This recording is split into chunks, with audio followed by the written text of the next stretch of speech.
খুব সুন্দর রাস্তা, এখনো পর্যন্ত খারাপ সেরকম প্যাচ পাইনি।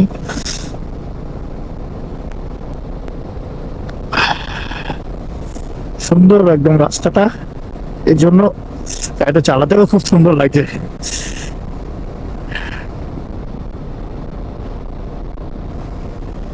ফারাক্কার প্রায় চলে আসলো, প্রায় 20 কিলোমিটার আছে মনে হয় ফারাক্কা।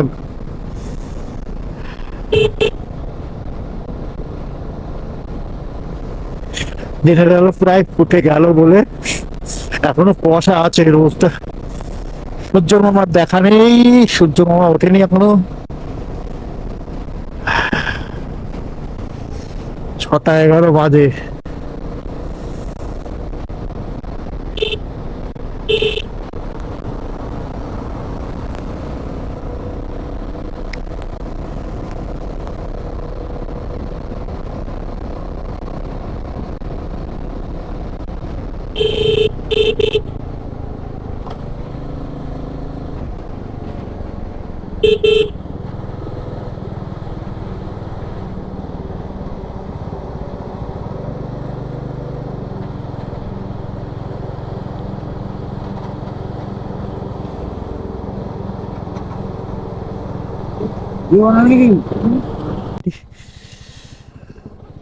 আর আমরা চলে যাবো সোজা।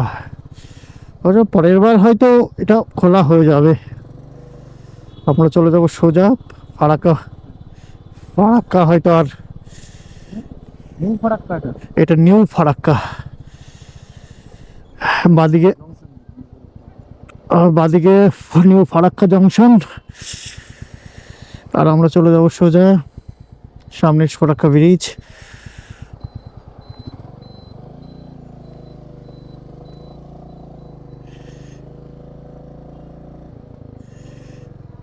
সেটা হচ্ছে 6টা 20 বাজে, এখনো তো সূর্য উঠলো না।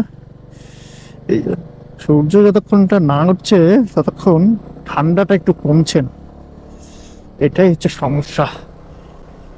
কিছু না, একটা জায়গায় দাঁড়াতে হবে, একটু ব্রাশ টাশ করতে হবে, ফ্রেশ হতে হবে।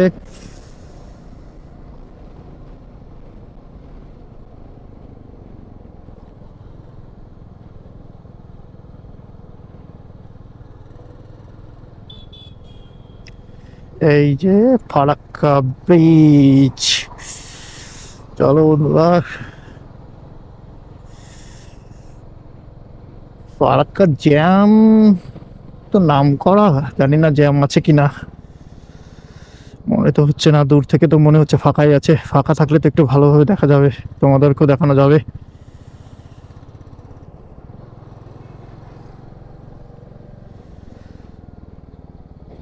অল্টারনেটিভ ব্রিজটা তৈরি হয়ে গেলে মনে হয় এতটা যানজট হবে না। চলো আস্তে আস্তে যাই।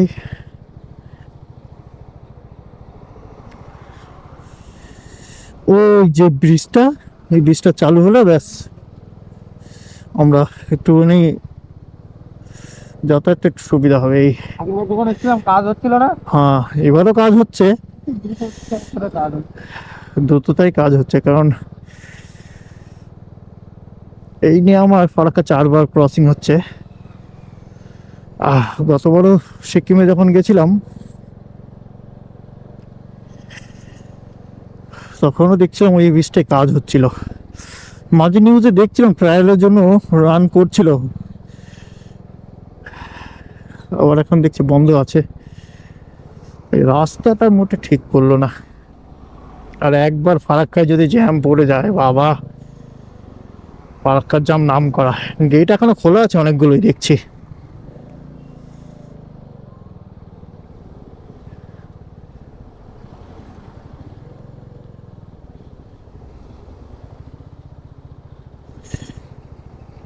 ফারাক্কার পরে 3 কিলোমিটার রাস্তা খুবই খারাপ, খুবই খারাপ, জানি না এবার কি হবে। গতবার তো খুবই দেখছিলাম, এই 3-4 বছর ধরে যাচ্ছি, 3-4 বার গেলাম, তো 3-4 বারই দেখলাম রাস্তাটা খুবই খারাপ 3 কিলোমিটার মতো। জানি না এবার কি হবে, তো মনে তো হচ্ছে না যে ঠিক করেছে।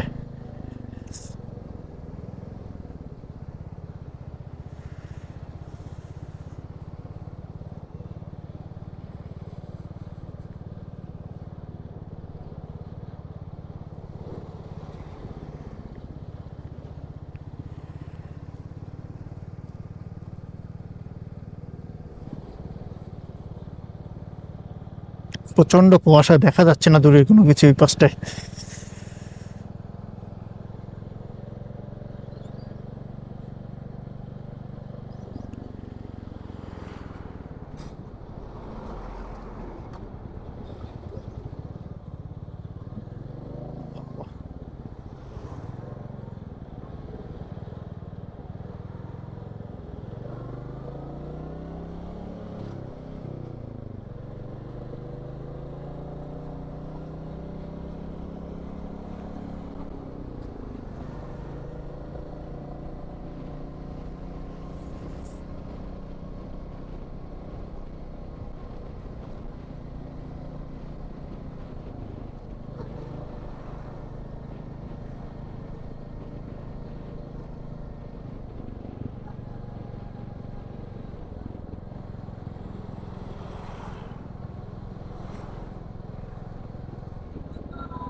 আমার দৃশ্য দেখো সকালবেলায়,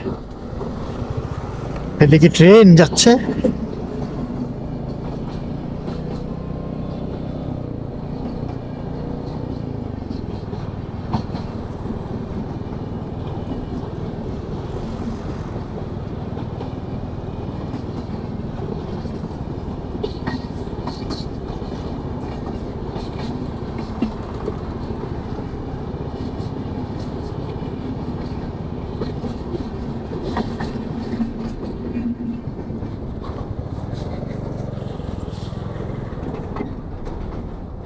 সম্ভবত এটা রায়গঞ্জ টোল প্লাজা।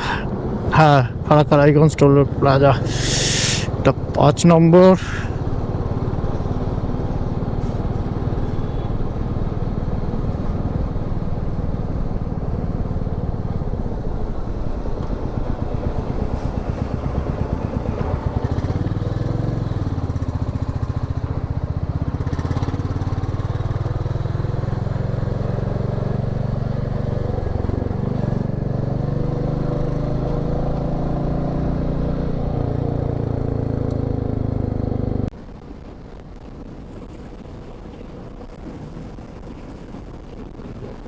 এত সুন্দর লাগছে, এদিকে সূর্য উঠেছে, এদিকে রাস্তাটা এত সুন্দর পরিষ্কার, যা লাগছে না, অসাধারণ অসাধারণ রাস্তা।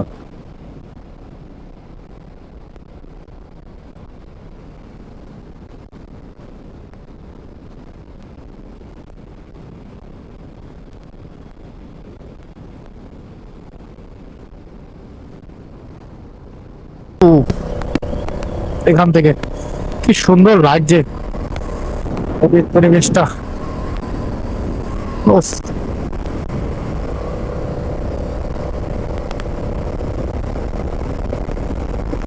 সকালবেলা ব্রেকফাস্ট করতে করতে অনেকটা দেরি হয়ে গেল।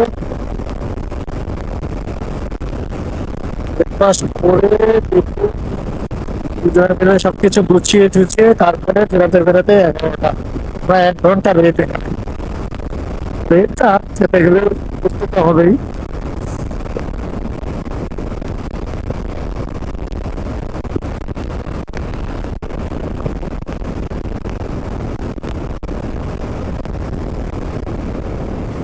চলো সামনের দিকে যাই, আমরা গুয়াহাটির উদ্দেশ্যে যাচ্ছি। দেখি কতটা কি যেতে পারি আজকে। সন্ধ্যার আগে পর্যন্ত রাইড করবো যতটা যাওয়া যায়, তারপর দেখি সবই ঠাকুরের ইচ্ছা কতদূর কি পড়ে।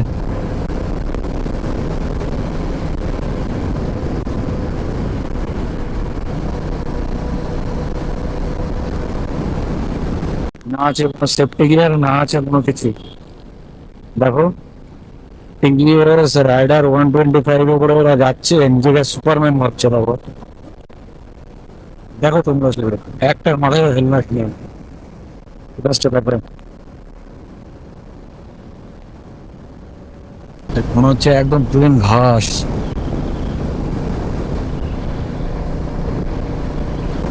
এত দূর থেকে এসে এই চা বাগানগুলো দেখলেই শান্তি, একদম মনটা শান্ত হয়ে যায় চা বাগানগুলো দেখলেই। চলো আগে আরো অনেক কিছু দেখাবো তোমাদের, সঙ্গে থেকো।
বাঁ সাইডে চলে গেল বাগডোগরা, রাইট সাইডে চলে গেল ফুলবাড়ি অ্যান্ড জলপাইগুড়ি। আমরা জলপাইগুড়ির দিকে যাচ্ছি, বাগডোগরার দিকে যাবো না। এবার গিয়ে ডান হাতে, এটা হচ্ছে বাগডোগরা এয়ারপোর্টের রাস্তা।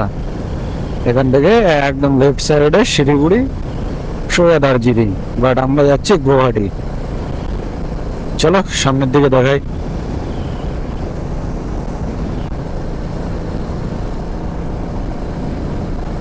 কত সুন্দর ফ্লাইওভার এগুলো,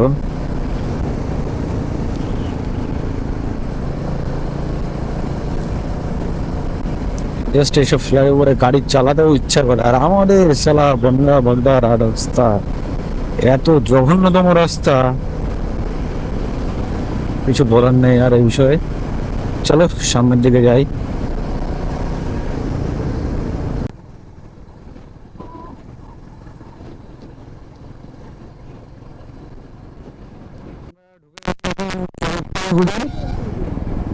নিউ জলপাইগুড়ি এবার চলে যাবো এখান থেকে লেফট সাইডের দিকে, এটা NH-27। চলো সামনের দিকে যাই আর তোমাদের দেখাই। সিগন্যাল, হ্যাঁ বাংলাদেশ, এটা কি বোর্ডে পড়ে? বলছে সোজা বাংলাদেশ। আরে বর্ডার তো আছে, আমি তো সেটাই বলছি।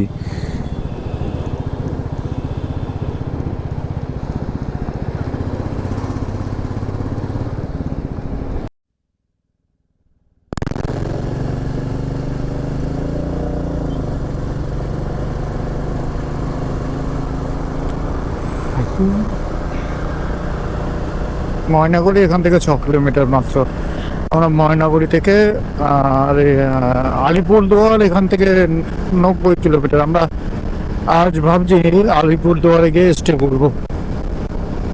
যাওয়ার তো ইচ্ছা ছিল, কিন্তু একটু মানে আজকে খুব ঢিলেমি দিয়েছি, রেস্ট নিতে নিতে নিতে নিতে এসছি। এই জন্য ইয়ে হয়ে গেছে। আরে কথা বলছি,